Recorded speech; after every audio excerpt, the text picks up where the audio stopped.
अब ईरान की खबर से आपको खबरदार करते हैं। ईरान के बिगड़ते हालात को देखते हुए भारत ने अपने नागरिकों को जल्द से जल्द ईरान से निकल जाने के लिए कहा है। मतलब हालात कभी भी खराब हो सकते हैं। ईरान पर एक तरफ अमेरिकी हमले का डर है, दूसरी तरफ लोगों का गुस्सा फूटने से हालात बेकाबू हो सकते हैं। इसकी वजह ईरान में 26 साल के प्रदर्शनकारी इरफान सुल्तानी को कभी भी फांसी दिए जाना है। ईरान सरकार ने इस नौजवान प्रदर्शनकारी को 8 जनवरी को गिरफ्तार किया और 11 जनवरी को मौत की सजा सुना दी। इरफान सुल्तानी पर हिंसा भड़काने और ईश्वर के खिलाफ जंग छेड़ने जैसा आरोप लगाया गया। इस मामले में कोई सुनवाई नहीं होगी, सिर्फ परिवार को 10 मिनट के लिए आखिरी मुलाकात का मौका मिलेगा। एक्सपर्ट्स का कहना है कि ईरान की सरकार का मकसद एक नौजवान प्रदर्शनकारी को फांसी देकर डर फैलाना है, बाकी हजारों प्रदर्शनकारियों को चुप कराना है। यह विरोध प्रदर्शन के दौरान पहली फांसी होगी। ईरान की सरकार प्रदर्शनकारियों पर किस कदर सख्त है, उसका अंदाजा इस बात से लगाया जा सकता है कि लोग देश छोड़कर भाग रहे हैं। ताजा खबर यह है कि ईरान के दर्जनों लोगों ने देश छोड़कर तुर्की में शरण ली। ईरान में इतने विरोध हुए, लेकिन शायद ही कभी लोगों के भागकर तुर्की जाने की बात सुनी गई हो। सवाल यह है कि क्या इसकी वजह सबसे बड़ा नरसंहार है? ईरान के बताए जा रहे इस वायरल वीडियो में सिर्फ 6 मिनट में 262 गोलियां दागने की आवाज सुनी जा सकती है। दावा है कि ये ईरान में किए जा रहे सबसे बड़े कत्लेआम का सबूत है। सवाल है, क्या ईरान में आधुनिक इतिहास का सबसे बड़ा नरसंहार अंजाम दिया जा रहा है? सोशल मीडिया पर वायरल इस तरह के वीडियो इस आशंका को गहरा करते हैं, जो दावा करते हैं कि ईरान की राजधानी तेहरान के पुलिस स्टेशन में लोगों को लाइन में खड़ा करके गोलियों से भून दिया गया। इसीलिए लगातार 6 मिनट तक गोलियां चलती रहीं, लोग जान गंवाते रहे। ईरान में कत्लेआम को लेकर हो रहे इस दावे में सबसे अहम बात ईरान के लोगों का गुस्सा है, जिसके बारे में इस वीडियो के आधार पर दावा है कि गोलियों की बारिश के बीच लोग कहते रहे, खामनेई मुर्दाबाद, तानाशाह मुर्दाबाद, शर्म करो खामनेई। सवाल है कि क्या ईरान की सरकार ने अब तक के सबसे बड़े कत्लेआम को अंजाम दिया है?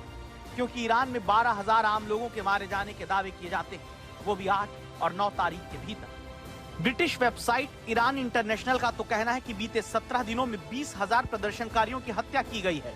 रिपोर्ट के मुताबिक ज्यादातर मारे गए लोग 30 साल से कम उम्र के थे। सवाल है कि ईरान में क्या इतने बड़े कत्लेआम के बाद भी डोनाल्ड ट्रंप ने ईरान के साथ हो रही बातचीत को खत्म करने का ऐलान किया? क्या इसीलिए ट्रंप ने बातचीत के लिए कत्लेआम रोकने की शर्त रखी? Look, one death is too much, but I hear much lower numbers and then I hear much higher numbers. But I say save their names because they'll pay a very big price. And I've canceled all meetings with the Iranian officials until the senseless killing of protesters stops. Donald Trump लगातार Iran की सरकार को धमका रहे हैं, लेकिन इसका असर होता नहीं दिखता, क्योंकि ईरान में पहली बार प्रदर्शनकारियों को चुन चुन कर मारने की बात हो रही है। कहा जा रहा है कि ईरान की सरकार ने इमारतों पर स्नाइपर्स तैनात करके प्रदर्शनकारियों को मरवा दिया। ईरान के बताए जा रहे ऐसे वीडियो की भरमार है, जिसमें अचानक प्रदर्शनकारी गोली का शिकार हो जाते हैं। ईरान में इस वक्त शवों की संख्या बढ़ती गई।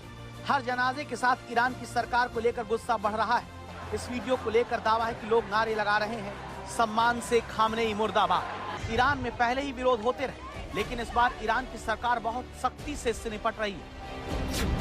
BBC पर्शियन की रिपोर्ट के मुताबिक ईरानी सुप्रीम कोर्ट के chief justice Ghulam Hossein Mohseni Ejei ने कहा कि जिन तत्वों ने लोगों के सिर काटे या उन्हें सड़कों पर जलाया, उन पर जल्द से जल्द मुकदमा चलाया जाएगा, उन्हें सजा दी जाएगी।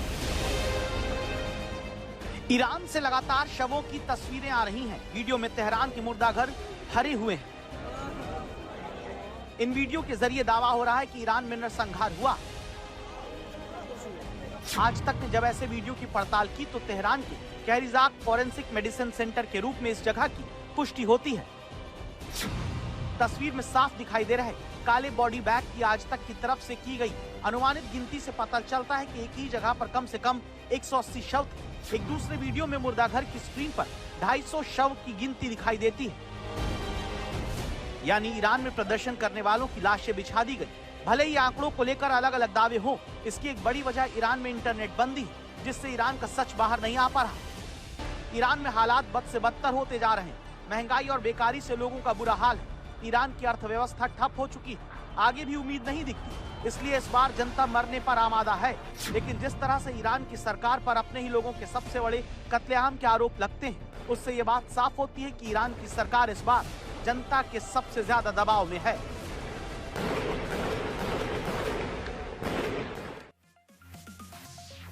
ईरान के सभी 31 प्रांतों में अब तक 600 से ज्यादा विरोध प्रदर्शन हो रहे हैं। मरने वालों की संख्या भले ही अलग अलग हो, लेकिन एक बात को लेकर आम राय है कि ईरान के हालिया इतिहास का यह सबसे हिंसक दौर है। ईरान के ताजा प्रदर्शनों के बाद 12,000 तक लोगों के मारे जाने के दावे हो रहे हैं, जो अप्रत्याशित है क्योंकि इससे पहले ऐसा कभी नहीं हुआ। साल 2022 में महसा अमीन को हिजाब न पहनने पर क्रूरता का सामना करना पड़ा और उनकी मौत हो गई। तब भी पूरे ईरान में प्रदर्शन हुए, 500 लोग मारे गए। साल 2019 में गैसोलीन को लेकर प्रदर्शन में 300 लोगों की मौत हुई थी। 2017-18 में महंगाई को लेकर विरोध में 20 लोग मारे गए थे। 1979 में हुए इस्लामिक क्रांति में भी 2 से 3 हजार लोग मारे गए थे। लेकिन इस बार तो क्रूरता और हत्या के सारे रिकॉर्ड टूट रहे हैं, ऐसी आशंका जताई जा रही है। इस बात को अमेरिका भुनाना चाहता है और डोनाल्ड ट्रंप ईरान की जनता से विरोध करने को कह रहे हैं, ताकि इस गुस्से की आग से ही खामेनेई की सत्ता को भस्म किया जा सके। Iran this morning that help is on the way for protesters. What did you mean by that? What kind of help? You're going to have to figure that one out. I'm sorry. Donald Trump Iran में क्या करेंगे, इसका इंतजार वहां की जनता और वहां की सरकार दोनों कर रहे हैं। सवाल है कि क्या साल 1979 की तरह ईरान के लोग अपनी सरकार को उखाड़ फेंकेंगे? क्या इतिहास एक बार फिर दोहराया जाएगा? पिछली बार अमेरिका समर्थक सरकार को जनता ने उखाड़ा और इस बार कट्टरपंथी सरकार को अमेरिका के समर्थन से क्या हटाया जाएगा? ईरान में इतने दमन के बावजूद प्रदर्शन हो रहे हैं। अभी जो वहां हालात हैं, उससे ये बात तय है कि ईरान में बहुत बड़ी संख्या में लोग मारे गए हैं। इसे वहां के सरकारी मीडिया पर भी कबूला जा रहा है। इजराइल के साथ 12 दिनों की जंग में ईरान को भारी नुकसान पहुंचा था। बड़ी तादाद में उसके बड़े नेता और सेना के जनरल मारे गए। इसके अलावा इजराइल पर उसकी तरफ से किए गए हमलों से उसकी मिसाइल जखीरे में भी कमी होने की बात कही जा रही है। ये बात अमेरिका जानता है, इसलिए उसकी तरफ से ईरान के लोगों को प्रदर्शन करने के लिए उकसाया जा रहा है। Iranian patriots keep protesting, take over your institutions if possible, and save the name of the killers and the abusers that are abusing you. You're being very badly abused. America की तरफ से बार बार लोगों को प्रदर्शन करने के लिए कहना उसकी रणनीति का नतीजा है, क्योंकि अमेरिका को लगता है कि ईरान की सरकार कमजोर हो गई। तो अमेरिका की रणनीति साफ है, ईरान के लोगों को प्रदर्शन के लिए उकसाओ, सरकार के खिलाफ माहौल बनाओ, ताकि जनता ही सरकार को गिरा दे और इसके बाद हमला करो। क्योंकि मौजूदा हालात में हमले का विकल्प अमेरिका के लिए उतना फायदे का नहीं रहेगा।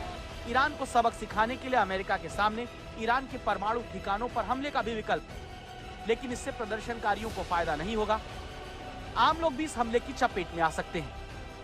अमेरिका IRGC के ठिकाने पर भी मिसाइलें गिरा सकता है, लेकिन उसके ठिकाने तेहरान, मशाद, इस्फहान, शिराज जैसे शहरों में हैं, जहां बहुत बड़ी संख्या में लोग रहते हैं। इसलिए यहां हमले में भी बहुत ज्यादा फायदा नहीं होगा।